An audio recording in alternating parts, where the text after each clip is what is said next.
নমস্কার বন্ধুরা, নতুন আরেকটি ভিডিও নিয়ে চলে এসেছি। আমার নতুন ভিডিওতে সকলকে স্বাগত। তো আজকে রেডি হয়ে চলে গেছিলাম একটা কাজে, আর গেছিলাম কিন্তু আমার সব বৌদিদের সাথে।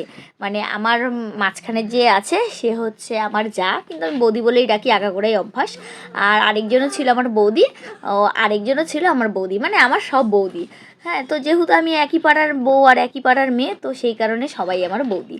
তো চলে গেছিলাম কোথায় বলো তো, এই যে জোড়া টাওয়ার। এই জোড়া টাওয়ার খুঁজতে খুঁজতে, মানে যার বাড়ি যাচ্ছি তার বাড়ি খুঁজতে খুঁজতে আমরা প্রায় হয়রান হয়ে গেছি। অনেক কাঠ খট্টর পুড়িয়ে তারপরে অবশেষে তার বাড়ি আর কি খুঁজে পেয়েছি। মানে আমরা আর কি ভেবেছিলাম যে আজকে হারিয়েই গেছি। অনেকটা ঘোরাঘুরির পর, প্রায় আধ ঘন্টা ঘোরাঘুরির পর তারপরে ফাইনালি তার বাড়িটা খুঁজে পেয়েছি। তাই আর কি হাসাহাসি করছিলাম যে মনে হয় আজকে আমরা কিডন্যাপ হয়ে যাবো গা। আর কি করব, তারপরে আর কি চলে গেছি তার বাড়িতে। এই যে দেখো তার বাড়ির গেট। আর জানো তো একটা লেটেস্ট কথা কি, দাঁড়াও বলছি।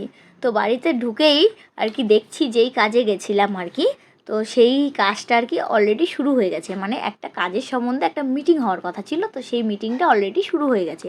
তো এখানে এই যে মন্দিরটা দেখছো, এই ঠাকুরের মন্দিরটা দেখে আমার মনে পড়লো যে এই মন্দিরটা তো আমি ফেসবুকে দেখেছি।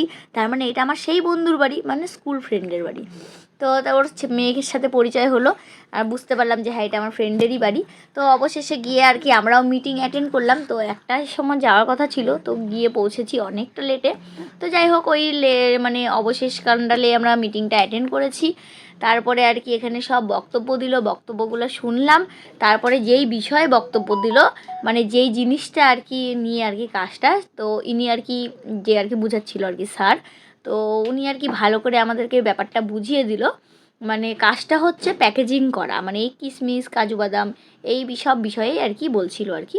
তো ভাবলাম বাড়ি তো বসেই থাকি, বাচ্চা কাচ্চা নিয়েই থাকি সারাক্ষণ, তো টুকটাক যেটুকু কাজ করে যদি কিছু কয়েকটা টাকাও যদি আসে, মানে আমার মেয়ের টুকটাক ওষুধের খরচাটাও যদি উঠাতে পারি, এইটুকুই কোথার থেকে আসে। কারণ আমি এখন এই মুহূর্তে তো বাড়ির বাইরে বেরিয়ে তো আর কাজ করতে পারবো না। তো যাই হোক, সবাই আর কি মিটিং মনোযোগ দিয়ে শুনছিল, আর আমি কী করছিলাম দেখো, এই যে বসে বসে আর কি সবাইকে ভিডিওতে ক্যাপচার করছিলাম। মানে আমি তো ওরকমই, কোনো কাজ সিরিয়াসলি নিই না।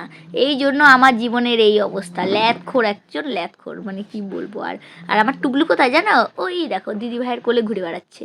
ওর দিদিভাইকে কিন্তু আমি জোর করে দিইনি, ওর দিদিভাই জোর করে নিয়ে ঘুরে বেড়াচ্ছে। মানে ওর যে এত ভালো লাগে, গোটা মিটিংয়ে যতক্ষণ ছিলাম ওর দিদিভাইয়ের কোলেই ছিল। কোনো কান্না নেই, কিছু নেই, ঘুম নেই। তারপরে দেখো এই যে প্যাকেজিং, সবাইকে আর কি দেখালো প্যাকেজটা কী করে করতে হয়। তো অবশেষে আমি আর টুকলু দুজনে মিলে বাড়ি চলে আসলাম। তারপরে আর কি একটু রেস্ট করলাম। তারপরেই দেখো আমার হাতে এটা কি বানিয়ে তো ছিলাম, একটা প্রদীপ, কিন্তু আসলেও এটা প্রদীপ হয়নি, এটা হয়ে গেছে একটা থালা। জানি না এটা অবশেষে কি করতে পারবো না পারবো, যাই করি না কেন তোমাদেরকে অবশ্যই দেখাবো। আর মাম্মা দেখো এখানে পপকর্ন খাচ্ছে, কারণ ওকে বলে গেছিলাম তুমি গুড হয়ে থাকলে তোমাকে কিছু একটা এনে দেবো। তো আসার সময় তো আনতে পারিনি, পরে মাকে দিয়ে দোকান থেকে আনিয়েছি, তাই মাম্মা দেখাচ্ছে সবাইকে।